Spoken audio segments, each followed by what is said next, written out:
Welcome to the VA Today pod and videocast with your host, Gail Alexander, a podcast about VAs, for VAs, and businesses looking for the right VA to help to start grow their business.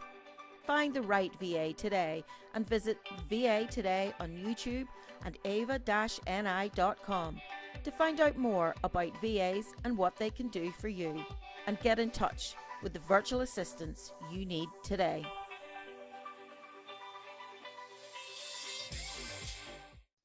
Hi everyone, and welcome to the VA Today, again with me, Gail Alexander, and today we're joined with Zoey Hughes from Business Bee Services.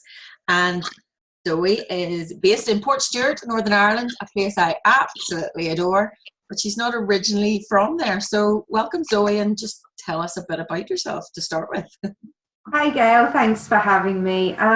Well, I'm more of a traditional PA style VA, I suppose. When I'm not at work, I'm very busy with a 3-year-old, and I'm an amateur athlete as well. So I'm certainly kept rather busy. Oh yes, I totally understand the 3-year-old busyness. I have one myself. Oh dear. So, being a virtual assistant, I guess, totally lends itself really well to your outside interest of being an athlete, which we'll ask you more about, but also, working and living and having a family. So how did you first hear of what a VA was, and why did you decide to become one? Well, certainly, as you say, trying to get the right hours to fit when I'm off at the gym and then I'm running around dropping my boy at all his various activities. Who knew 3-year-olds were so busy? I needed something that was flexible. I'm early to rise, so I like to get stuck into work whilst everyone else is still asleep. I've done a number of different things. I've been a PA, I've been an accountant, I was a writer for several years, and I looked at what did I enjoy in all of those bits. What were the bits that really made me go, oh, I want more of that? And then when I started looking at how I could combine them, I came across the idea of a VA. I love that it's flexible enough that we can all have our own talents, our own services. There's no need for any VA to do every piece of the VA puzzle, if you will. So I merely took the bits that I love to do, I know I'm good at, and that is what I offer my clients. Yeah, I think that's perfect, because if you're doing something you love, you're obviously going to do it well, and it's a pleasure to do, and it's only beneficial for your client. So you were talking about you've quite a range of different experiences, and so you were saying, yes, you've been worked for an accountancy firm, PA, you've done general admin, but the one I love is that you've been for a long time, you've been like a freelance writer and a copywriter, but in the gaming world, it's very different to most VAs I've come across. So, and especially for a female gaming publication. So tell us a wee bit about that.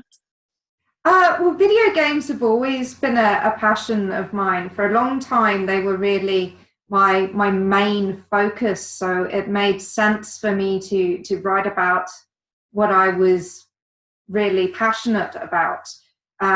These days I'm far more passionate about the gym. So I have temporarily stopped writing on video games and have been doing more writing for my own purposes and writing for clients in a more general sense. It does mean that services such as proofreading I do a lot of for my clients. They find it really handy just because of my background that they can fling things over to me and go, oh, can you just give it a once over just to make sure, because you must have it yourself. So many clients are consultants these days, and you can't proofread your own work. You look at it so many times and then you just cannot see it. Yeah, you can't see the wood for the trees. I write a newsletter for an organization, and I'm like, I need somebody to proofread this because there's always a mistake that I can't see. So it's a very valuable skill that I think people forget about, and it does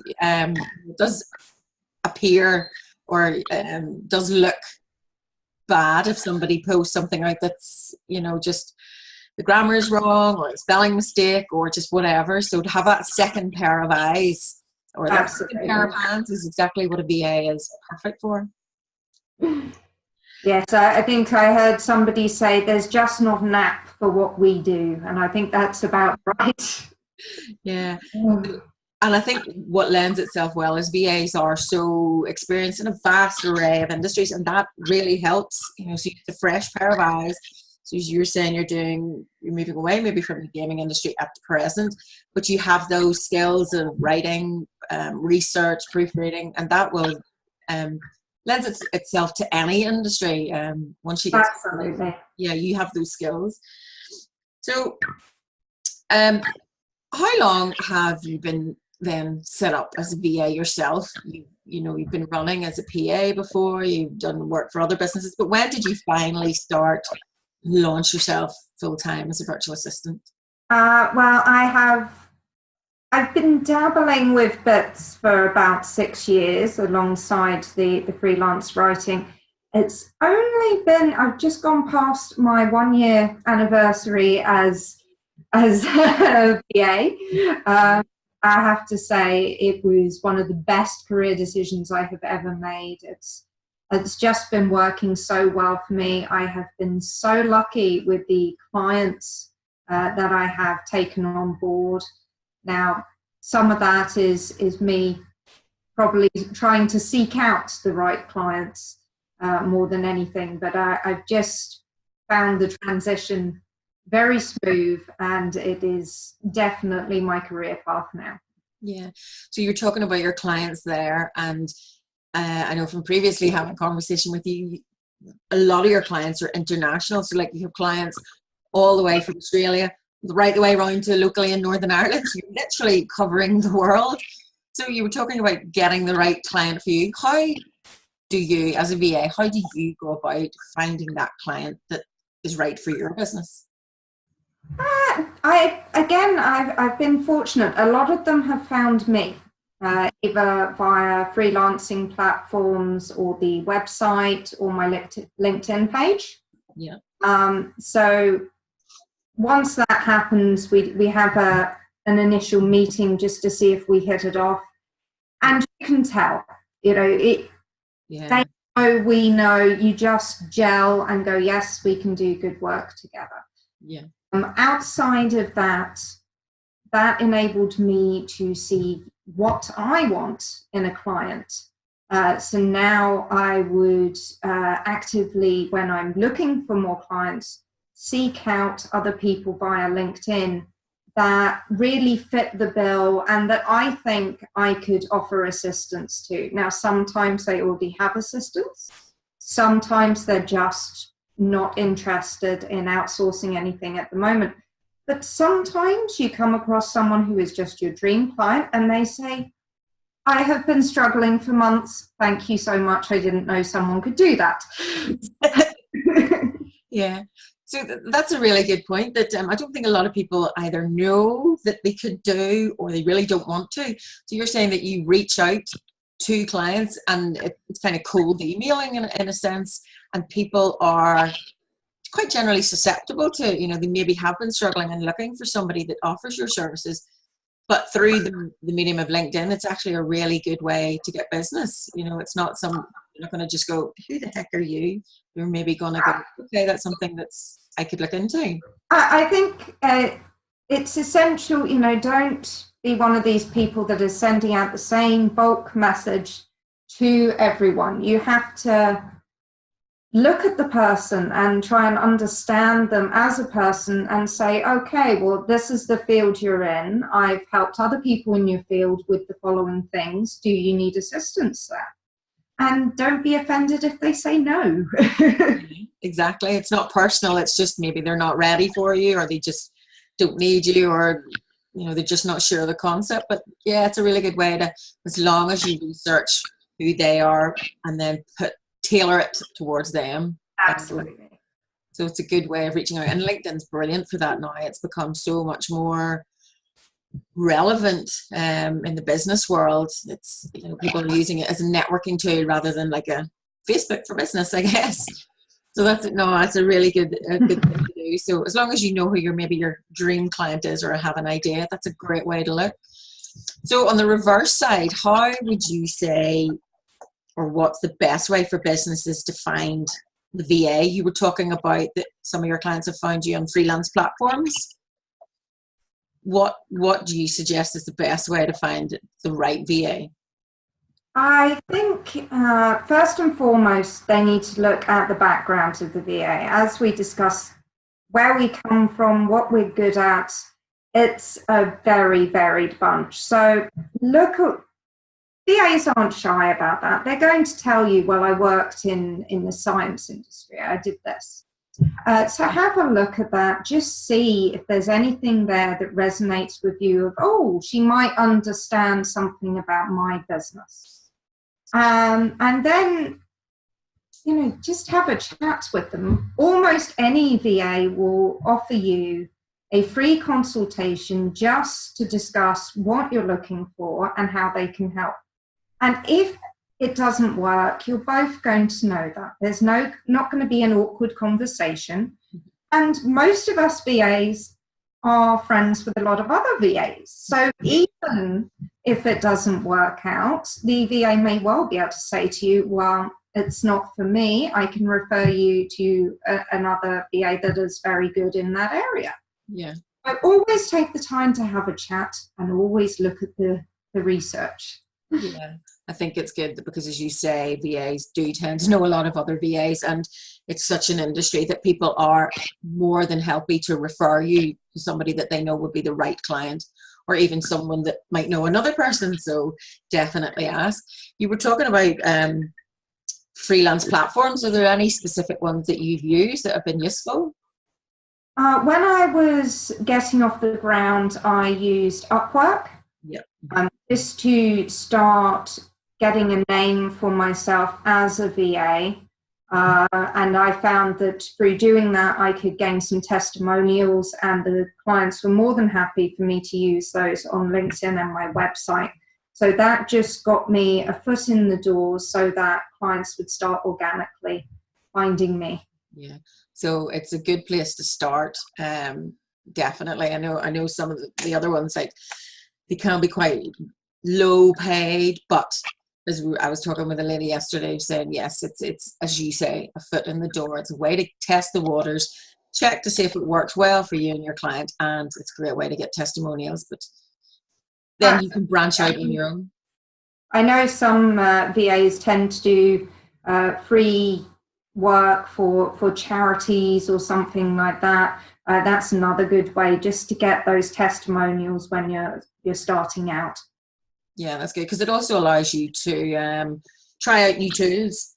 I know that's how my journey began. I've done a year's voluntary work in various different companies and charities as well, and it's picking up brand new skills that I never previously had. So as long as it aligns okay with your lifestyle, you're able to do it. It's actually a good way to do it. So even approaching a charity that maybe fits with your personal beliefs or your passions, that's a really good way to start. So I know you live in Portstewart, which I know really well. I went to university up there. So how do you manage your day? And the reason why I ask this is because it's such a lovely beach up there, and I would be on the beach a lot. So how do you manage your working day as a VA? Oh, well, I'm sure you remember it's not always sunny here. The winds are horrendous. One of my fortes is organization. I'm just very good at compartmentalizing sections of my life. So all my clients, everything has its slot, and I stick to it fairly rigidly. It is the only way I could juggle anything.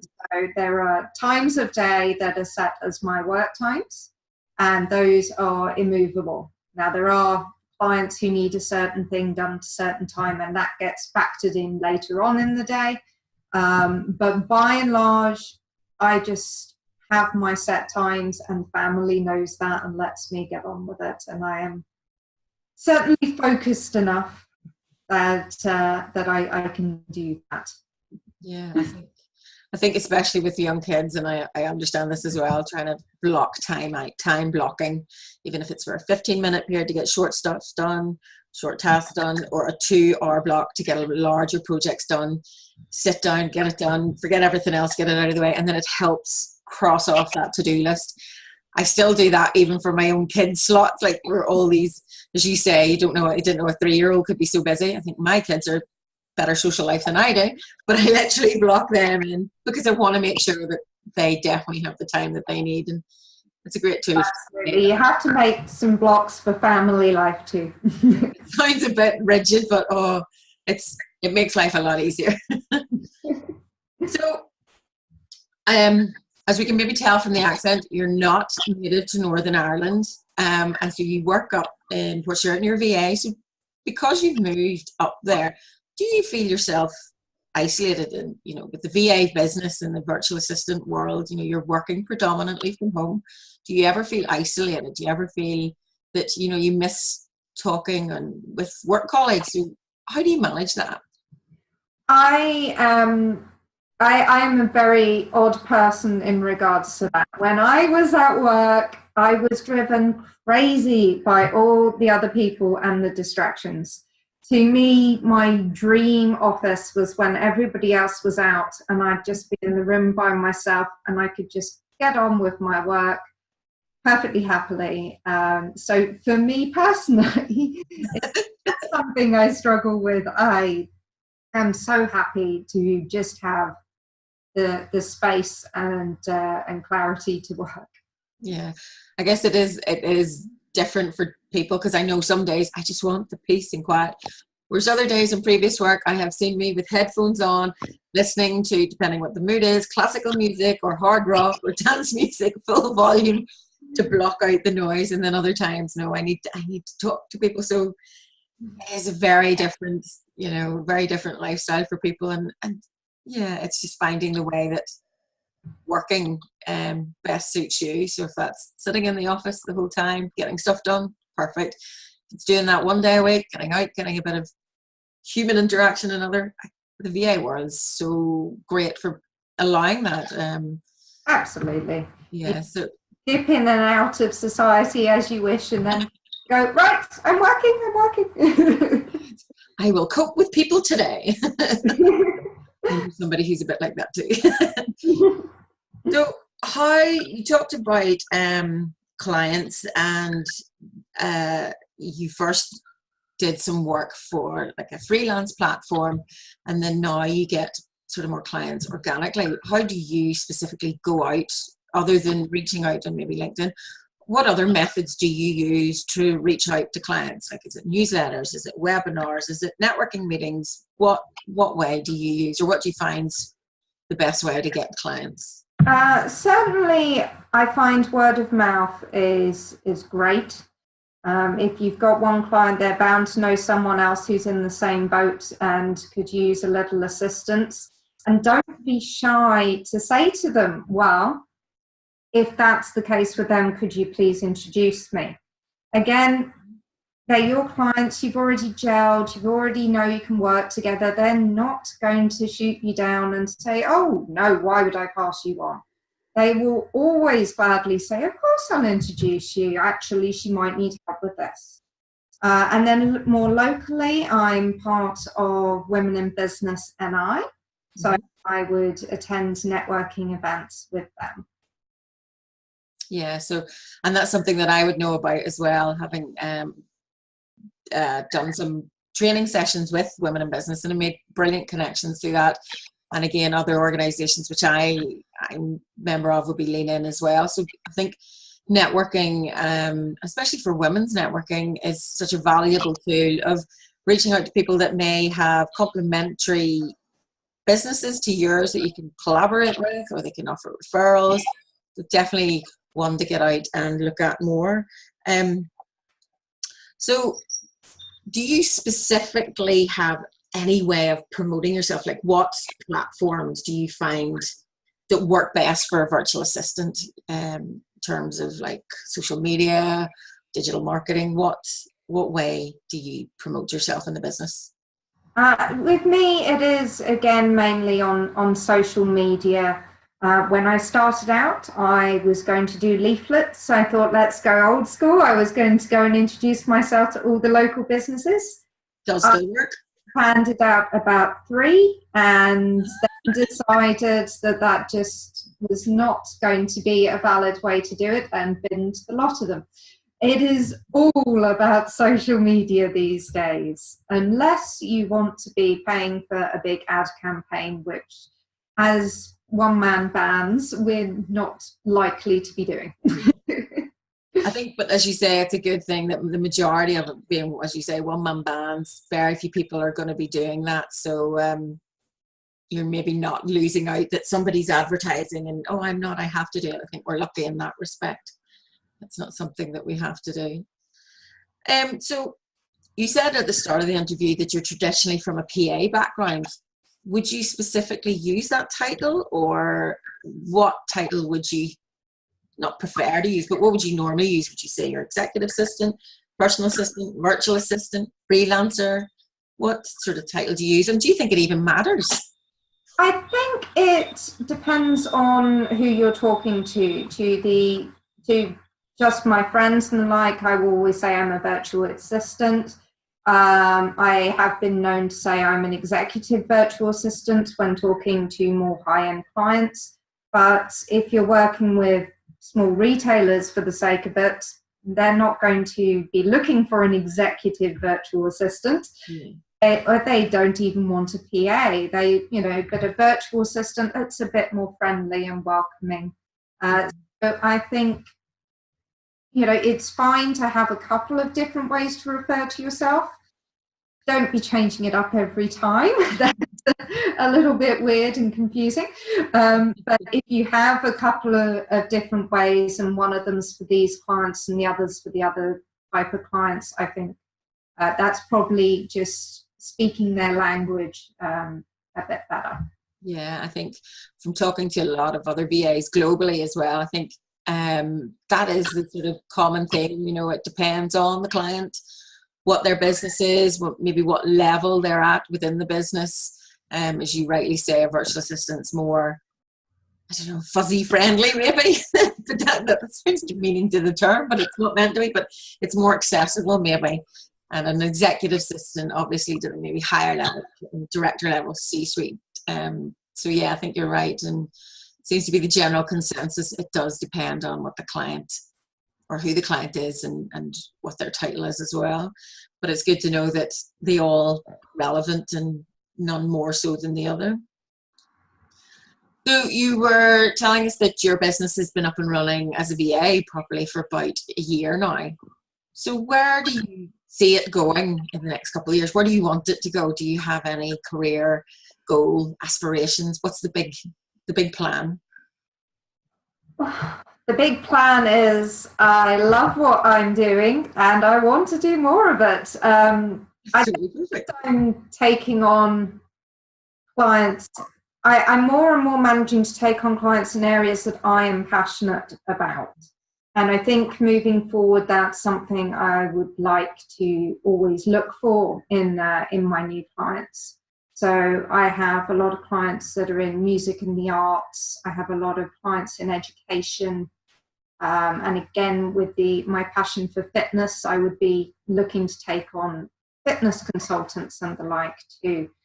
Just because if you really can get on board with their mindset, if your goals are aligned for where you want to be in life, that just means that the work is better for both of you. Yeah, I think there's a great synergy there. It's you're finding your ideal clients, and once you've been doing, working as a VA for a while, you'll work out what is that. It's good and well getting all these different types of clients because you get your foot in the door, you get practice, and then you can fine tune exactly. Well, no, I really enjoy doing this. These are my passions.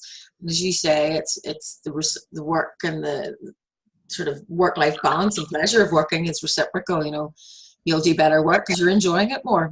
Absolutely. We're self-employed. We have to get to the desk every morning going, yes, another day of work. Otherwise, we might as well be going and sitting in the cubicle again. Yeah. And it's funny, I've heard a story about somebody walking, getting dressed, fully dressed, going out the front door, walking to the front gate, opening the gate, walking out, coming back in, closing the gate, going in, closing the door, and then going up to their desk and working for the day. They do that every morning. Whatever works for them. Whatever works. I thought the story was brilliant, but yeah, at least I do get dressed every day and sort of make myself look presentable, because then it feels more like work.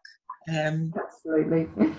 So from the changes that you've had, or the different roles in the different industries that you've had, have you had any sort of challenges or any difficulties along the way, from being a PA, working in accountancy, to working for like the very different clients, like the NHS clients, and now you're looking for clients within the education and health and music? Is there any sort of challenges you come across with all that sort of change, all that different work?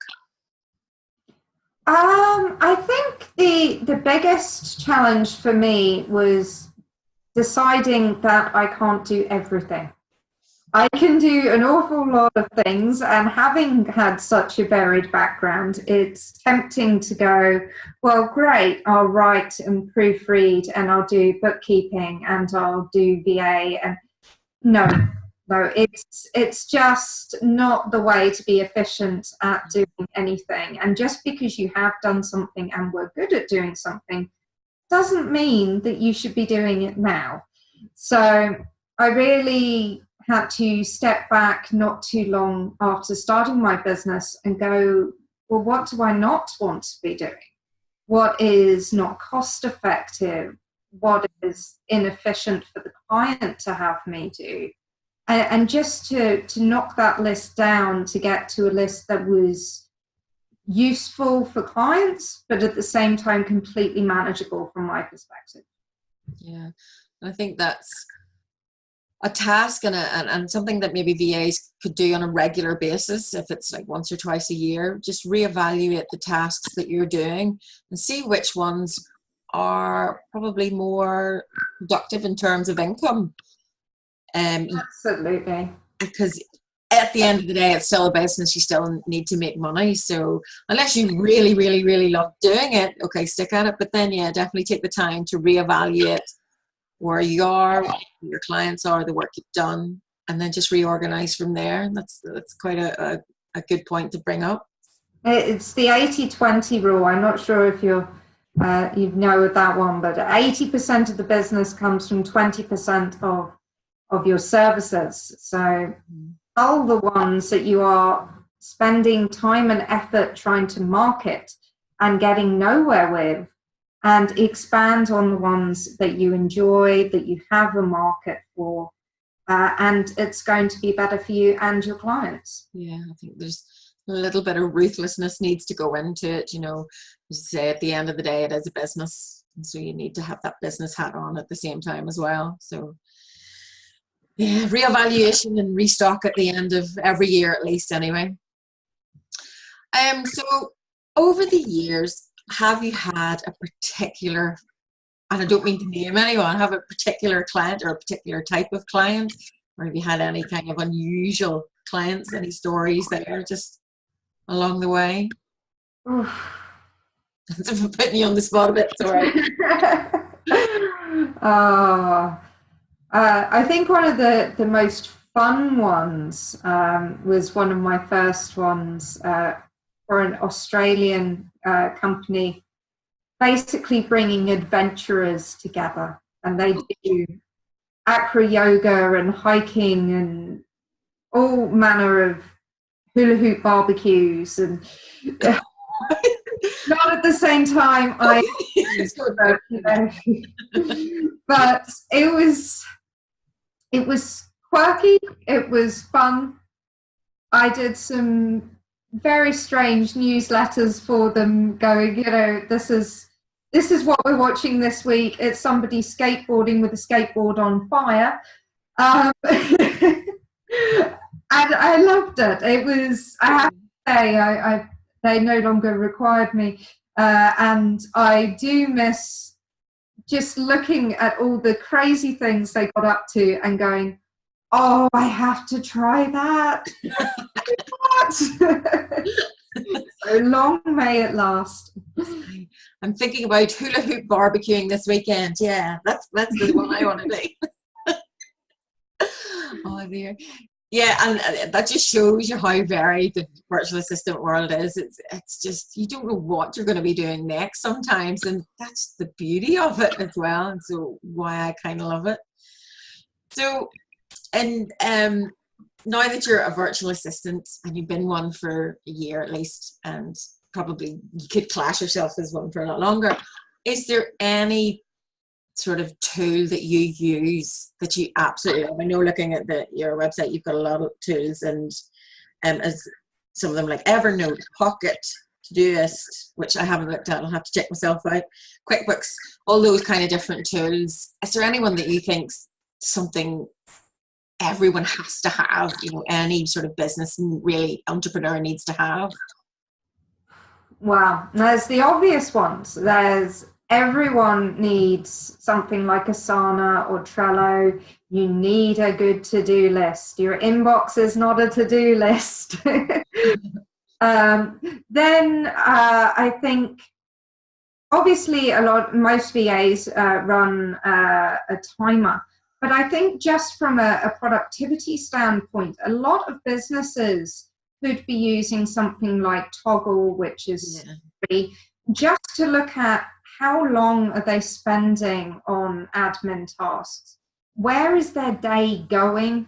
Just so they can see, okay, maybe I'm not the right person to be spending 2 hours every Friday running this report.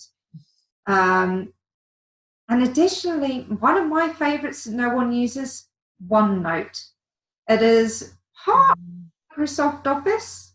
Yeah. And I adore it. It is where I keep all of my notebooks. Mm-hmm. I have one for work, I have one for my home life, I have one for fitness. I even set one up for each client I do internet research for. Yeah. I have all the tabs with all the research I've ever done for them, so that I never get that email going, I know that you sent me something on headmasters conferences, but I can't find it in my emails. So, you know, have it all in one central place where you've got a copy, they've got a copy, and they know where everything is. Yeah, I haven't really gone back and looked at OneNote. It only ever came up as when I was trying to print. I don't know what was going on, but I kind of I don't like OneNote. But yeah, I'll have to have a look at that, because I am one for sticky notes everywhere. Probably a lot easier to do that. So yeah, OneNote, I'll have a look at that again myself, I think. So to sort of finish off, I guess, is there any piece of advice, just general advice, you would have to give to VA, an experienced or a newbie, or even just any entrepreneur? Just one piece of advice that anyone needs to follow when running their business? Oh. Be mindful of everything you do. The day is short. We do not want to be at our desk 12 hours a day and not seeing our families, not getting to actually enjoy our time. So make sure if you are doing something, it is worth your time. And if it is not, try and find someone to take it off your hands. Yeah, like that. That's where the VA comes in. That's a great one. That's totally getting stolen and putting up as an Instagram quote, but I will quote you for it.